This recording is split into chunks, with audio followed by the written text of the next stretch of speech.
Olá, queridos ouvintes, como é bom estarmos juntos novamente e também todos aqueles que nos assistem. Mais um programa Plenitude no ar, diretamente aqui dos nossos estúdios Seja Barra, encontrando com você para entrarmos em plenitude e sempre com Joana de Ângeles, superando os desafios. Hoje nós estamos com um convidado muito querido, muito especial, para batermos um papo gostoso. É o professor César Reis. Ele é presidente do ICEB, diretor da Revista de Cultura Espírita, escritor e expositor espírita. Professor, seja bem-vindo ao nosso programa. É um prazer, uma alegria muito grande tê-lo aqui conosco. Estamos muito honrados e agradecidos por essa oportunidade. Professor, fale-nos um pouco sobre o Instituto de Cultura Espírita do Brasil e como surgiu e qual a finalidade dele. Sim, isso é a casa de Diolinda Amorim. Diolinda Amorim foi um dos grandes nomes do movimento espírita do Brasil em todos os tempos. Era um jornalista, um sociólogo, um homem que entendia a doutrina espírita de uma maneira assim muito especial. Ele sempre dizia que o espiritismo é uma releitura de todo o processo de religião das criaturas humanas, sendo uma base, sendo uma filosofia, uma ciência. O espiritismo é comportamental. Então ele dizia, nós precisamos organizar alguma coisa que ajude as pessoas a compreenderem essa nova maneira de ser, né? Ele entendia que não era o caso de montar mais um centro espírita. Na verdade, na época, isso foi nos anos 50, eles imaginavam criar uma faculdade espírita, uma faculdade de espiritismo. Olha, que bacana! Essa era a proposta. Iniciaram, inclusive, porque havia grandes nomes, né, do movimento espírita que participavam desse trabalho, mas no Ministério da Educação houve problemas, porque eles faziam exigências que não foi possível atender. Então, bom, nós não vamos fazer uma faculdade, nós vamos fazer um instituto que não depende dessas autorizações do Ministério da Educação, um instituto que seja muito livre, muito aberto, né? Como se fosse mesmo uma visão universitária, não no sentido assim de se colocar acima de qualquer outra coisa, sim, mas permitir que haja estudos em profundidade, permitir que haja trabalhos que busquem a extensão, busquem o aperfeiçoamento, né? Então essa é a ideia. Isso com Diolinda Amorim funcionou maravilhosamente bem, não é? Porque ele conseguia aglutinar em torno dele mesmo os grandes nomes do movimento. Na época, o Rio de Janeiro era a capital do Brasil, né? Puxa vida. E estavam aqui grandes nomes do movimento espírita, né? Destacadíssimos, reconhecidos mundialmente. Então, logo, os trabalhos do Instituto se projetaram não só no Brasil inteiro, como para fora do Brasil. O Diolindo tinha uma relação grande de amigos no exterior, que admiravam muito, e todo o material do Instituto ia para eles. Como nós hoje estamos fazendo com a revista Cultura Espírita, que vai para o mundo inteiro, né? Então, ele conseguia com isso representantes do Instituto no Brasil e no mundo. Então o Instituto se desenvolveu maravilhosamente bem, mas sempre com muitas dificuldades financeiras, econômicas, porque o Instituto, sendo uma organização fundamentalmente de estudo e de pesquisa, nós não temos passes, né? Nós não temos assim essa parte assim que geralmente atrai mais as pessoas, né? Sobretudo o grande público. Então é um público mais restrito. Isso traz algumas dificuldades em termos de conseguir recursos, né? Isso é histórico para nós. Mas o fundamental é a proposta, é o trabalho. Quer dizer, o Instituto, ele acolhe pessoas das mais diferentes casas espíritas, porque ele não está assim, disputando espaço com as casas espíritas. Ele tem um trabalho que normalmente não se faz na casa espírita, né? Estudos, pesquisas, enfim. E depois nós oferecemos isso na nossa revista e oferecemos isso nos nossos anais, e hoje, usando frequentemente a internet, oferecemos o material para que muitas pessoas estudem e pesquisem. Nós que tivemos a oportunidade de andar pelo mundo algumas vezes. Sim. Encontramos muitos grupos de pessoas que se reúnem em torno da revista Cultura e Espírito para estudar. Olha que os bacana. termos que estão ali. Aliás, soube que isso acontece também no Brasil. Isso para nós é uma felicidade enorme, porque nós temos certeza que esse foi o grande sonho do Diolinda Amorim e dos pioneiros que fizeram a glória do Instituto, né, que se projetou no mundo inteiro. Nós tivemos, dentre outros presidentes, o nosso Jorge Andréa, Coronel Gotardo, Milton Hério de Souza, Carlos Embaçaí, nomes assim, José Jorge, né? Nomes de peso, né, no movimento espírita, e que fizeram a grandeza do Instituto. E nós hoje, embora a nossa modesta condição, possibilidades mínimas que nós temos, estamos tentando prosseguir com esse tipo de estudo e trabalho, né? O Instituto de Cultura Espírita faz uma programação, digamos assim, de 3 anos, né? E nós temos quatro matérias fundamentais, que é a doutrina espírita de maneira geral, a filosofia espírita, a ciência espírita e a religião espírita. São matérias para nós, né? Disciplinas fundamentais. Sim. E dentro dela nós estudamos a obra de Joana de Ângeles, estudada profundamente por nós, né? A obra de André Luiz, estudada profundamente por nós. Jorge Andréa, né? Sobretudo este ano, estamos estudando profundamente o trabalho dele. Enfim, são estudos, pesquisas que vão sendo colocados à disposição dos espíritas no mundo inteiro. Isso nos dá uma enorme alegria, uma grande felicidade. Com certeza. Quais foram as conquistas do Instituto para os estudos e pesquisas de ordem psíquica e especificamente mediúnica? Sim, nós trabalhamos, sobretudo em contato com alguns dos pesquisadores pelo mundo afora, no sentido de estudar questões da mediunidade, questões ligadas à materialização, um trabalho longo a respeito disso, questões ligadas a respeito à transmissão mental, né? Como as universidades, de maneira geral, olham a questão mediúnica de outra maneira, né? Então, houve um estudo aprofundado disso. Mas, no fundo, as pessoas vão bater no MOB, no modelo organizador biológico, né? Nesse processo do perispírito, essa relação espírito-perispírito matéria, e todos esses trabalhos foram desenvolvidos, inclusive com ligações universitárias, sobretudo nos Estados Unidos e em alguns países da Europa. No Brasil, nós, lamentavelmente, não temos muita oportunidade de desenvolver esses trabalhos, mas o Instituto tem o seu trabalho, né, e oferece isso para quem estiver disposto. Trabalhamos muito com o Dr. Hernani Guimarães Andrade, né, também um cientista, né, um pesquisador importante, né? Enfim, é uma história, né, que ao longo desses anos todos foi desenvolvida pelo nosso Instituto, e ainda hoje esse trabalho permanece. Nós temos agora, por exemplo, um trabalho, estamos estudando a questão de cura e quântica, né? Ai, que maravilha! É um trabalho, não é uma cura quântica, né? É estudar a cura com a abordagem que a quântica oferece, essa questão energética, vibratória, essa questão dos saltos, né, que permitem que se tenha uma releitura, como dissemos aqui, né? Na verdade, o que a gente entende é que, no fundo, tudo vai bater na mensagem da doutrina, ou seja, a reforma íntima, a transformação interior, o esforço de automelhoria, tudo isso realmente a ciência hoje demonstra que isso provoca mudanças na bioquímica da pessoa, né? Com certeza. Mudanças psíquicas nas pessoas e melhoram a saúde das pessoas. Então, o trabalho do Instituto, sobretudo nesse período que nós estamos agora, que é muito voltado para a saúde, o trabalho do Instituto tem a ver com essas questões.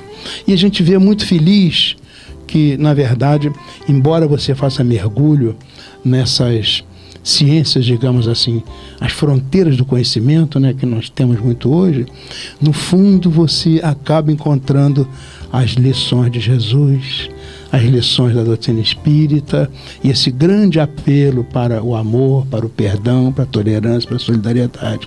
Esses valores da eternidade da criatura humana acabam aparecendo de maneira clara e precisa, mesmo que você faça o mergulho mais profundo possível nas questões científicas mais modernas que existem hoje. Com certeza.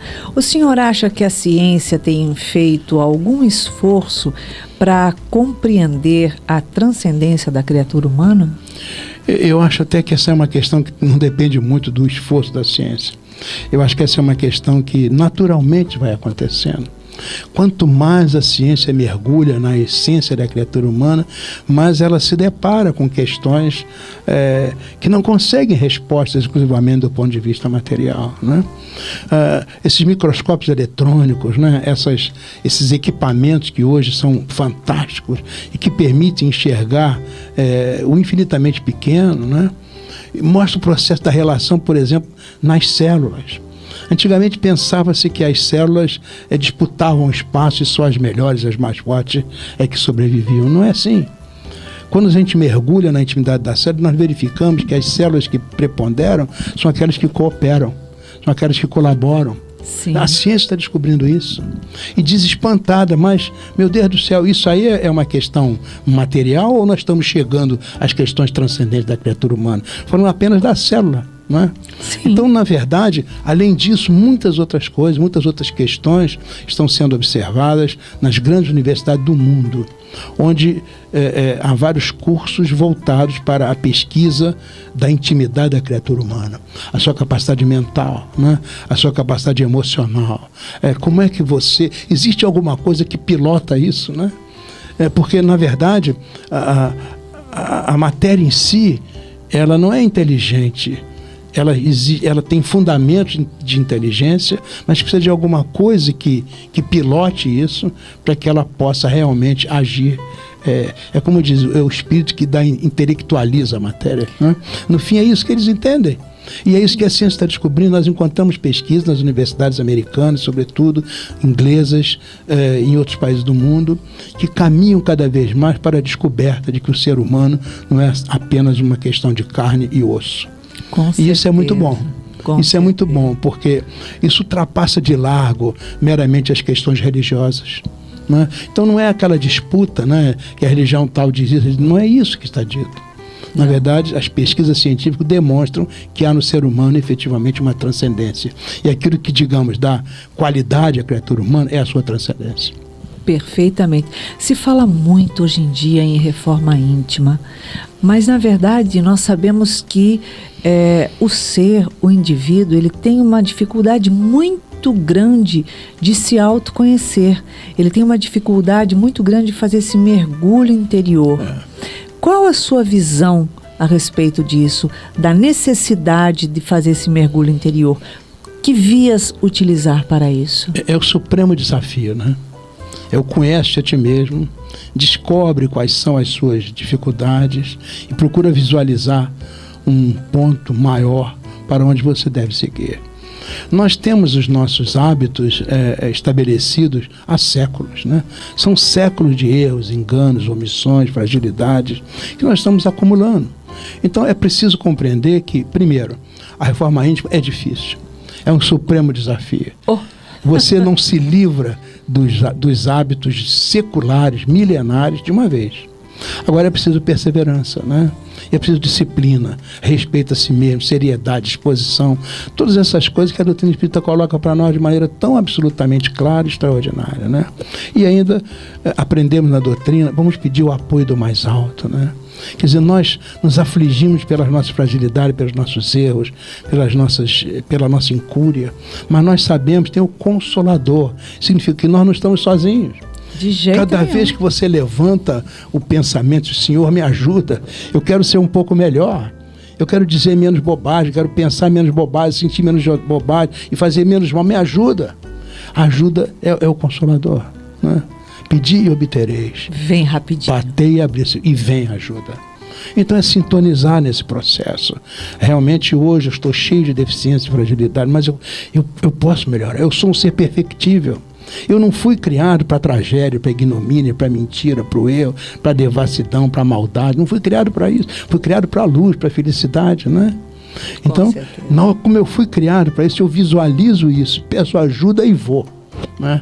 Eu entro na estrada e certamente vou usar a grande ferramenta de renovação que se chama prática da caridade. Que é fundamental. Não é porque a caridade é que luariza a pessoa. A caridade é que realmente cria as luzes para a criatura. A caridade faz com que a gente vá apagando essas sombras que fazem parte do nosso passado e do nosso presente. Gradativamente, quando a caridade se assenhoreia do nosso ser, nós encontramos uma rota segura. para um novo viver. Perfeitamente.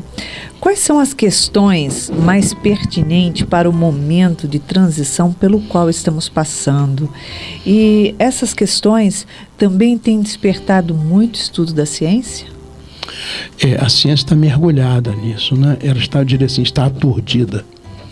Porque os problemas são materiais, são orgânicos, né? Os problemas são sociais, são econômicos, são financeiros.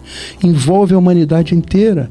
Nós estamos vendo aí que nós temos assim, uma inteligência fantástica, capaz de produzir computadores maravilhosos, capaz de produzir essas sondas que varam os espaços sem fim, mas permanecem conosco as velhas mazelas de todos os tempos. Sim. Nós continuamos gastando $1 milhão por minuto em armamento.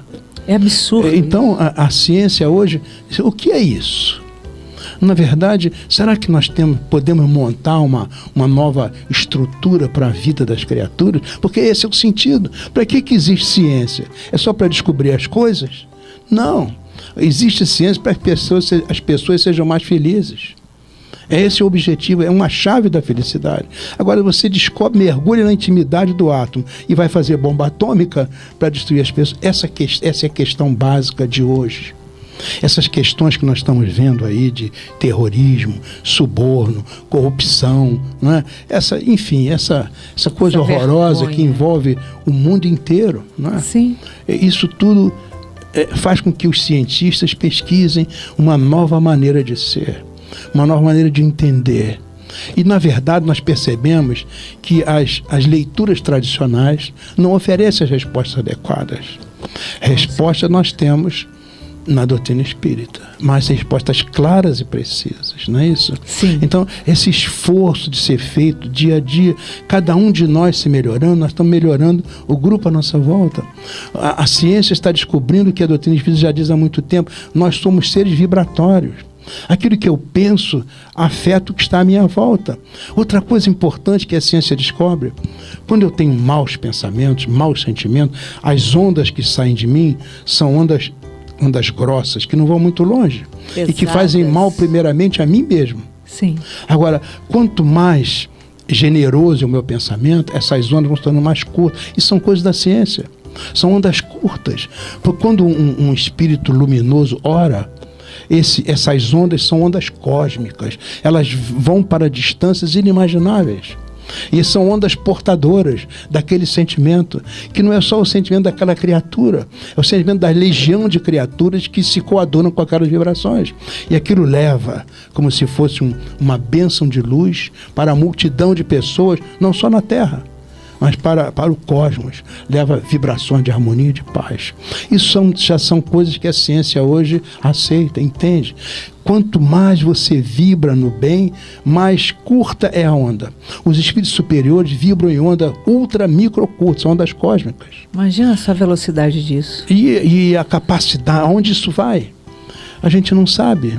Então, quando nós fazemos uma prece, nós que não somos ninguém, mas a nossa prece, se for de boa intenção, por nós mesmos não é grande coisa, mas ela se liga com outras boas intenções. É o consolador, não está junto, não está só. Nós nos juntamos a essa estrutura vibratória amorosa e nós começamos a varrer o planeta. O nosso Brasil passa por grande dificuldade. O nosso papel é de orar por todos. O nosso papel não é tomar partido desse ou daquele, as pessoas têm o direito de fazer isso. Claro. Mas todos precisam de orações, todos. Esse é um momento difícil para o nosso país.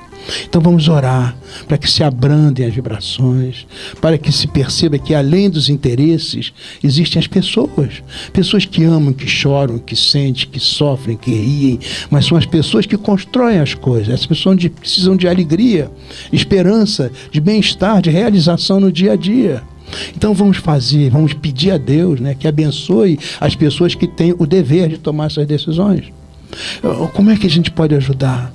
Orando, né, pedindo a Deus e confiando que, na medida que você faz isso, essa oração vai funcionar e vai ajudar a multidão de pessoas. Quanto mais sutil é o meu desejo do bem, mais longe vai essa vibração. E isso se acasala com as vibrações superiores dos bons espíritos, e o Brasil inteiro e o mundo inteiro recebe assim uma chuva de bem, de paz, de harmonia. Se todos nós fizermos isso, vamos fazer uma rede. Aliás, o Espiritismo nos mostra isso. Você não vive isoladamente, você não vive linearmente. Você vive em rede. É outra observação da ciência, que o Espiritismo diz há muito tempo. Quando você vibra numa determinada frequência, você se aglutina, se associa com frequências semelhantes, se integra. Com isso você forma uma base vibratória. Então a nossa base vibratória é a base do bem, do amor. Eu não sou capaz do grande bem, mas quando eu penso no bem, eu desejo o bem, eu me associo aos espíritos que são capazes do grande bem. Então, essa vibração acaba sendo uma varredura de luz, de paz, de harmonia, de equilíbrio. E o nosso Brasil precisa muito disso. O nosso mundo precisa muito disso. E é o nosso papel, aprendiz da doutrina espírita, de oferecer, na modéstia de nossas condições, alguma coisa nessa boa direção. Professor, muito obrigado pelas suas palavras, pelo seu carinho com todos aqueles que nos assistem, aqueles que nos ouvem e principalmente pelos ensinamentos que nos traz, porque o estudo é que sempre vai nos tornar homens conscientes. É isso mesmo. Nós te agradecemos por essa belíssima oportunidade, pedindo a Jesus que abençoe você, a todos aqui do Seja e a todos aqueles que de alguma sorte nos ouvem. Muita paz obrigado. A todos. E nós estamos aqui no finalzinho do nosso programa, onde deixamos um abraço, um beijinho cor-de-rosa a todos, porque a gente sabe que a rosa é a cor do amor. Olha só, e o que nós precisamos nesse momento é muito amor. Como sempre digo, Jesus só veio nos ensinar uma única coisa, uma só, que é amar. O resto é consequência dessa palavra. Então, que consigamos desenvolver em nossos corações muito amor. Um beijinho cor-de-rosa e uma semana de muita luz a todos. Que assim seja.